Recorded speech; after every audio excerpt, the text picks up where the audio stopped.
Hola, ¿cómo están? Mi nombre es Carlos Miguel Santa Cruz. Vamos a hablar de la teoría atómica. Vamos a estar observando entonces los siguientes puntos: la radiación, el modelo de Rutherford, la radiactividad natural, artificial, el modelo atómico actual, el modelo atómico de la mecánica cuántica ondulatoria y también a los números cuánticos.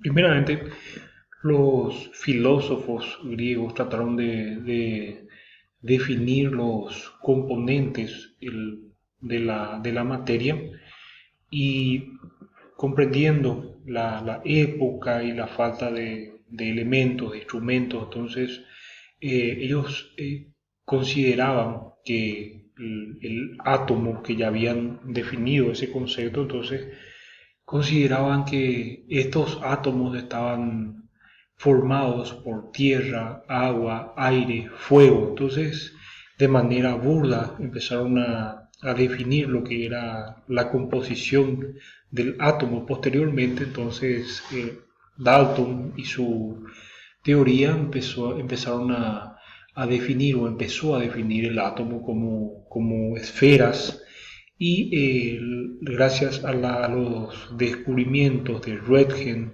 Becquerel y Marie Curie, entonces donde ellos empezaron a descubrir los rayos X, de descubrir, por ejemplo, la radioactividad, entonces de algunas sustancias se pudieron determinar la composición de los átomos en experimentos posteriores. Entonces, de esa manera acá tenemos el experimento de Rutherford, donde él bombardea una lámina delgada de oro con partículas alfa, partículas cargadas o partículas cargadas positivamente, y a través de sus observaciones él pudo constatar que esas partículas alfa, que eran partículas cargadas negativamente, él había observado que algunas partículas alfa atravesaban completamente la delgada capa de oro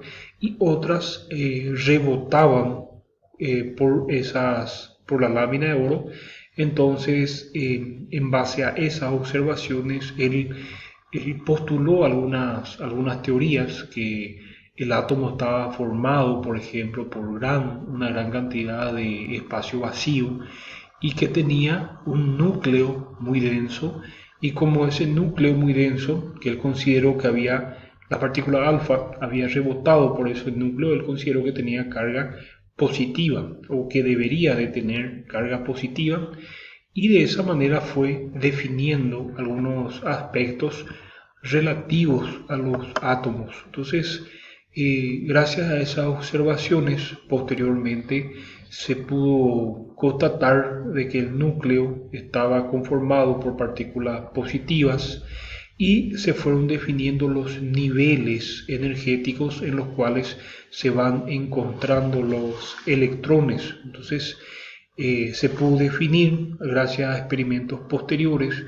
que los electrones cargados negativamente orbitan en órbitas elípticas alrededor del núcleo. De esa manera entonces tenemos las partes de los átomos. Entonces tenemos los electrones, tenemos los protones, que tienen una carga positiva y se ubican en el núcleo atómico, y también están los neutrones, que son partículas que no tienen carga eléctrica.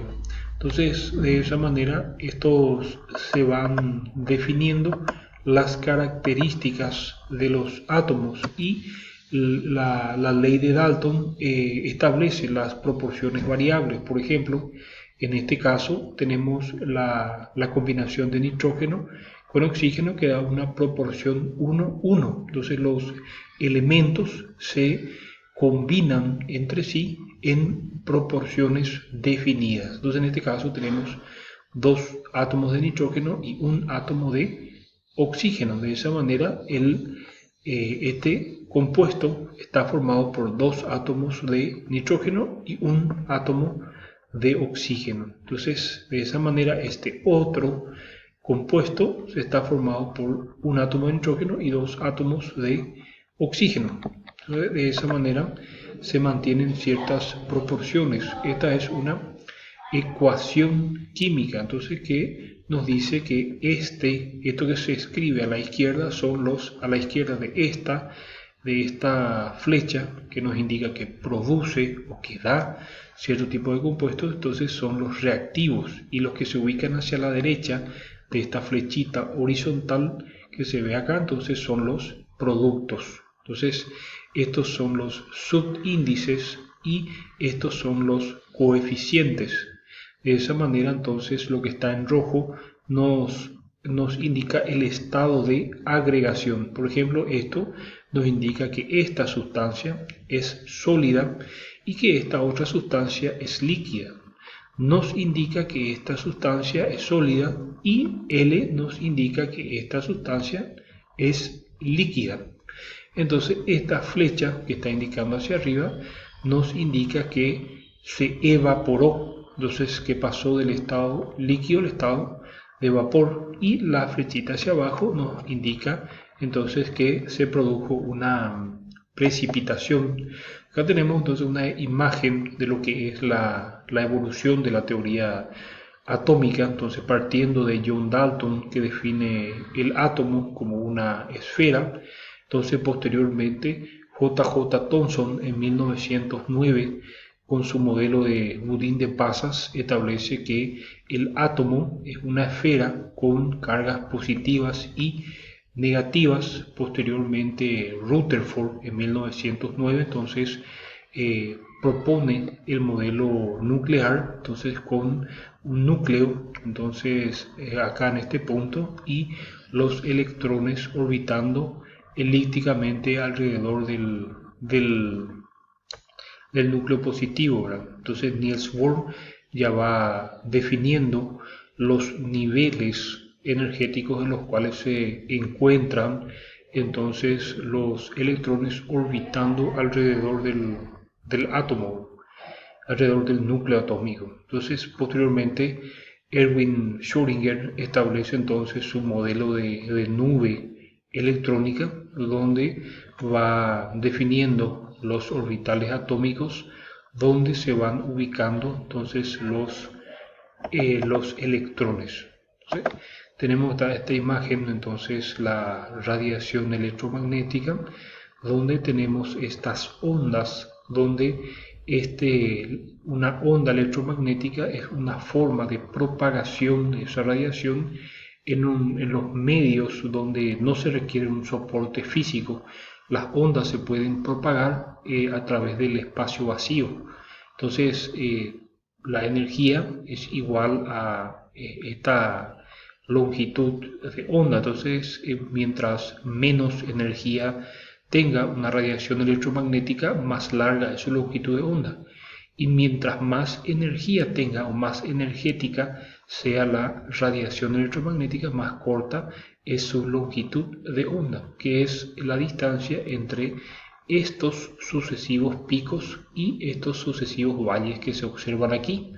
Entonces, en este punto, nosotros la radiación visible, los colores rojo, amarillo, azul, entonces se corresponden a un pequeño espectro de las radiaciones electromagnéticas que nosotros podemos ver a simple vista.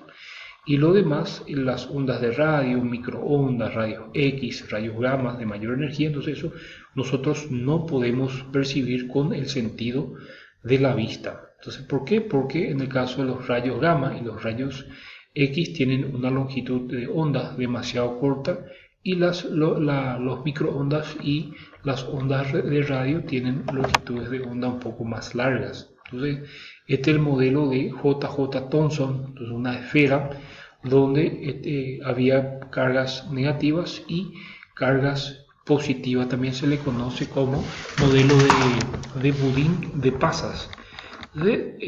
Tenemos tres partículas que se encuentran los más importantes en el átomo, que son los protones, que son muy positivos, o sea que son positivos, los neutrones, que no tienen carga, y los electrones, que se encuentran orbitando a su alrededor que son negativos. Entonces, este es el modelo atómico. Los orbitales, los electrones que son negativos, los protones positivos que se encuentran en el núcleo. Entonces el protón y el neutrón se encuentran en el núcleo. El electrón se encuentra a su alrededor. Entonces el modelo de Thomson, donde el modelo de Rutherford, entonces que fueron definiendo ya cómo se vería el átomo, ¿verdad? Entonces este es un experimento también famoso donde se observó que los electrones migraban hacia el lado positivo. Entonces se pudo determinar de esa manera la carga de los electrones y se determinó que eran cargas negativas. Entonces paulatinamente, progresivamente se fue determinando lo que es las características del átomo. Entonces los filósofos griegos, a manera de resumen, definieron entonces lo que es el átomo. Entonces utilizaron por primera vez el término átomo. Posteriormente entonces Dalton va definiendo como esferas. J.J. Thomson ya dice que hay cargas positivas y negativas. Posteriormente, los experimentos de Rutherford, de Chadwick, de muchos científicos, entonces permiten dilucidar más todavía el modelo atómico y finalmente Erwin Schrödinger entonces ya define los orbitales atómicos a través de ecuaciones matemáticas. Entonces puede determinar la forma o la región del espacio donde se encuentran esos orbitales, entonces, y los niveles energéticos. Entonces de esa manera entonces se van definiendo y describiendo lo que es el átomo. Entonces eso es todo por hoy, espero les haya gustado el video y se puedan suscribir a mi canal. Muchas gracias.